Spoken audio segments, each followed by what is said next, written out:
Hello friends, வணக்கம். இன்றைக்கி என்ன வீடியோன்னு பார்க்கலாம்.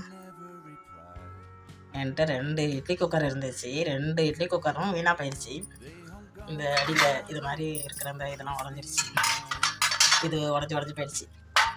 அதனால் ஒரு நல்லா இருக்கிற தட்டை வச்சுட்டேன். நார்மல் இட்லி பானையிலே வச்சுக்கலாம் அப்படின்னு சொல்லிட்டு தட்டுகளை கொஞ்சம் வச்சுக்கிட்டு 2 இட்லி குக்கரையும் உடஞ்சி போன இட்லி தட்டுகளையும் கொடுத்துட்டு புதுசாக இட்லி பானை வாங்கினேன். இந்த இட்லி பானை வாங்கினேன் புதுசு. இது வாங்கினது புதுசு.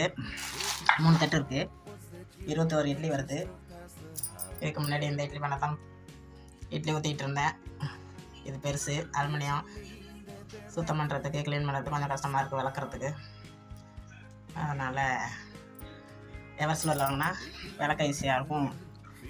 இட்லி பத்துலாம் சீக்கிரம் விட்டுடும் அப்படின்னு சொல்லிட்டு இதில் ஒரு ஆசை வாங்கலான்ட்டு வாங்கினேன்.